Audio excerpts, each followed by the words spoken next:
Tuwing ganun eh. How do you guys feel that all your fans are here waiting for the movie to come out in over 150 cinemas nationwide here in the Philippines? My heart is pounding so fast. I'm so nervous. Yeah, thank you so much sa inyong lahat. Maraming salamat for being here with us. Yeah, thank you so much. I love the energy here. Every time I come back here. Love you guys. You know, when you experience the Filipino hospitality all the time. So, can you tell us more about your roles in the movie? You can go ahead, Chanel. Here I play Iris. She is a receptionist, a hotel receptionist, at isa siyang OFW na nagtatrabaho sa hotel kung saan magiging guest si Perrin.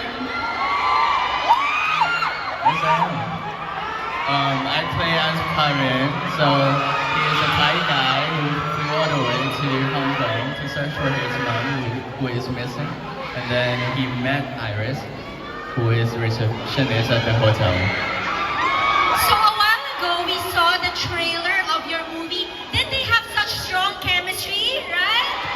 Yeah, so how was your experience working together in the film?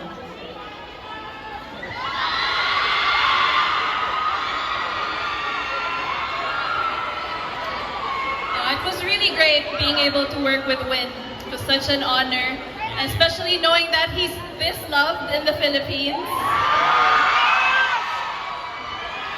Yeah, it was very good, and we got along very well working together. I actually asked Richard and Direk Sigrid a while ago why Filipino fans should watch the movie. To you guys, why should Filipinos watch the movie Under Parallel Skies? Dahil tingin ko,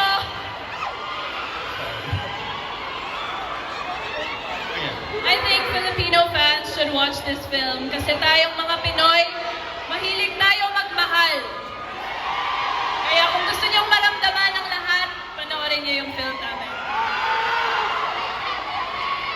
Why should Filipino fans watch your movie? Because we and Janela, good actors. Yes! Everyone is looking forward. Yes, that's right. So what are the lessons that Filipinos can learn from the movie? What do you think, Janela? Siguro na, pumiyok. Siguro na we all live under the same sky. Kahit na magkalayo tayo ng bansa, magkaiba tayo ng bansa, we can all just love each other freely. For me, I think you will learn the true meaning of happiness, which will in the movie, but I don't want to spoil it. But yeah, you will learn like how happiness is for your life. I think that got everyone excited, right? To watch the movie. Okay, so I know that you guys work together really well. Did you learn any language or words from each other? Like you, Janela, did you learn any Thai words? And Win, did you learn any Filipino words? Janela. Ako, wholesome yung natutunan ko. Aloy mak. Which means? Delicious. Si Win, he has a favorite word, but no, don't say it.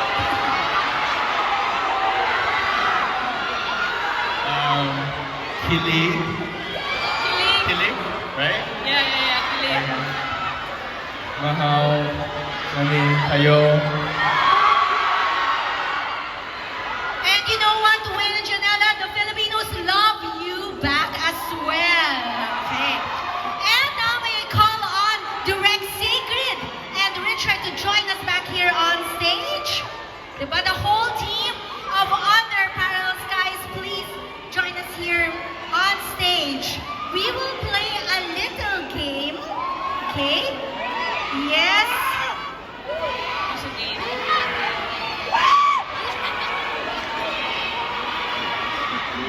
We'll be playing a little game, alright? Are you okay to play a little game? So I will be flashing some words on screen, and these words are related to the movie Under Parallel Skies. So maybe you can share some story or your insights about these words. Okay, are you ready? Alright? Okay, let us start with win. The Okay. word is happiness. I think this one is easy for me because my happiness is here.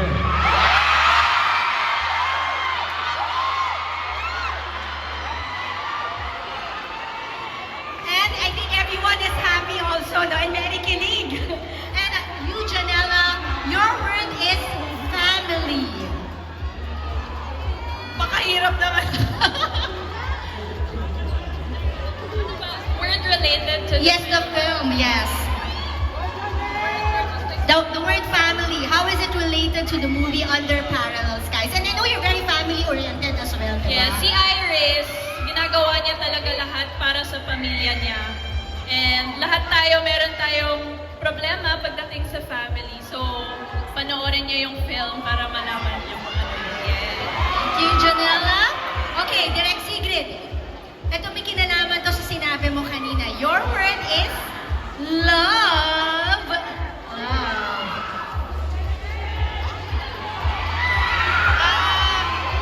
Gaya nyo, mahal na mahal nyo si Win at si Janela. Sana mahalin nyo rin ang pelikula naming Under Parallel Skies. Yes, thank you, Direk. And Richard, for you, the word, it suits you as well. The word is dreams. In the film kasi, there's also an aspect where, man, I'm trying to control myself to not spoil the movie. I might become a whip.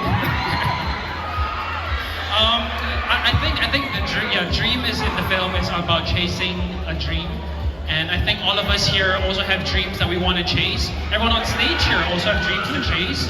So that's why this really relates to me because my dream is to be able to have this film be shown in more countries, get huge success, so that we can produce even more greater Filipino films for the rest of the world, for the rest of our lives, put Asian cinema on the map. So that's a big dream that we all have here. And we will all make that happen, right? SM Mega Mall! Alright, now may I invite Win and Janela to sign our official poster of Under Parallel Skies. Again, Under Parallel Skies is in Philippine cinemas on April 17. Over 150 cinemas nationwide.